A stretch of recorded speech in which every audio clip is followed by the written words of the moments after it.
네, 대통령 탄핵 심판이 사실상 2월을 넘겨야 하는 상황이 됐습니다.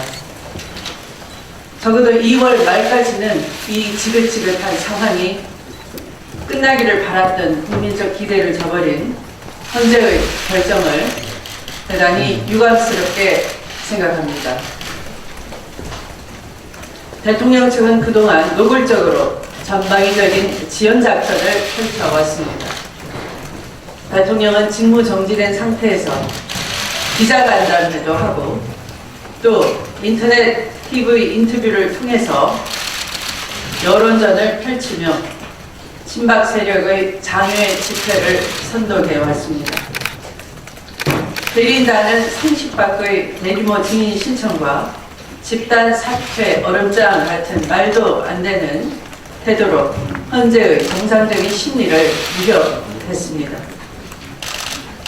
어제는 헌재가 필요 이상의 대거 증인을 채택함으로써 대통령 측의 지연 전술을 사실상 묵인하는 결과를 초래하고 말았습니다.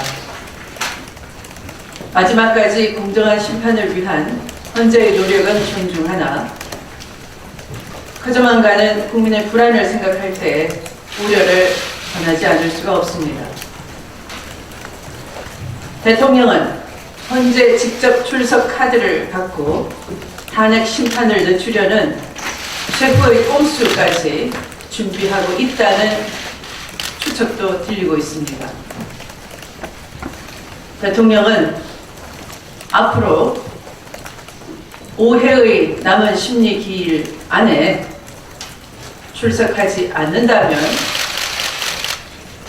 더 이상 출석하겠다는 꼼수에 대해서 헌재가 여지를 두면 안 될 것입니다.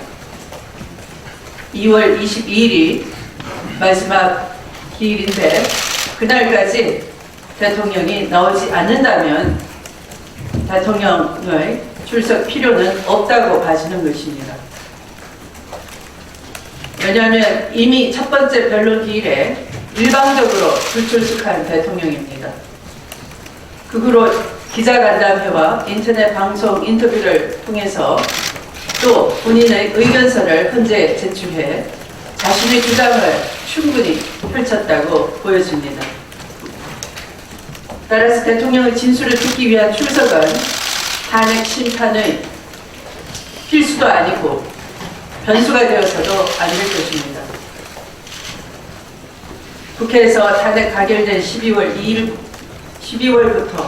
2월까지 무려 석 달 동안 국민의 탄핵 찬성 여론은 꾸준히 78%대를 유지하고 있고 계속 상승하고 있는 중입니다. 광장의 촛불이 일시적으로 줄었는지는 몰라도 탄핵 민심은 한치도 흔들리지 않고 있다는 것을 헌재는 또 명심해야 할 것입니다.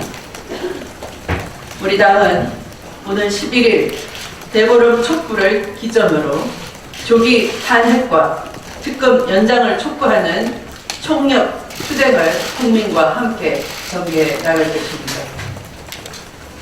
이를 위해 오늘 최고위와 탄핵소추위원 연석회의를 하였고 또 앞으로 야3당 대표회담을 열어 조기 탄핵 완수와 특검 연장을 촉구해 나갈 것입니다. 특검의 수사기간 연장은 특검의 요청이 있다면 반드시 이루어져야 하는 것입니다. 박근혜 대통령은 피의자 신분임에도 특검의 합법적인 청와대 압수수색을 거부하고 대면 조사조차 차일피일 미루고 있습니다. 특검 수사에 성실히 응하겠다는 국민과의 약속도 헌신짝처럼 버렸습니다.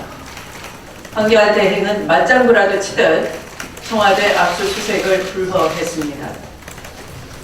그 대통령의 그 대행이라 최소한 정치 지도자로서 지녀야 할 양심도 자질도 갖추지 못한 무책임한 행태가 아닐 수가 없습니다. 피의자에 불과한 박 대통령을 오로지 방어하기 위해 호위무사가 돼서 법과 원칙을 저버린 행위는 두고 후회하게 될 것입니다. 황대행에 대해 실망한 국민들, 이제 황대행이 특검 수사기간 연장도 거부하지 않을까 우려하고 있습니다.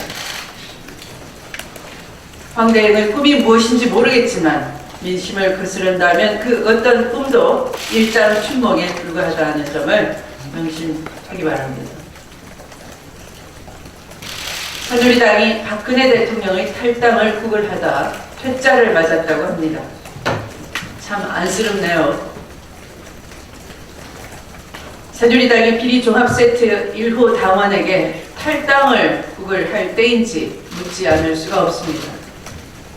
아무리 당명을 바꾸고 로고를 바꾼다 하더라도 그 어떤 국민도 더 이상의 관심도 기대도 갖지 않은 이유가 무엇인지 똑바로 깨달아야 할 것입니다. 새누리당은 헌재의 심판 결과를 보고 대통령에 대한 징계를 진행하겠다고 합니다. 그렇다면 새누리당은 국정농단에 대해 부정하는 것이고 따라서 탄핵 심판이 기각되길 은근히 바란다는 것이고 또 부패공화국의 속에 부패 온실 속에 그대로 권력을 이어가길 바란다는 것인지 다시 한번 솔직히 밝혀야 할 것입니다. 새누리당은 지금이라도 박 대통령에 대한 출당 조치로 국민 세금을 받는 공당으로서 최소한의 책무는 해주시길 바랍니다.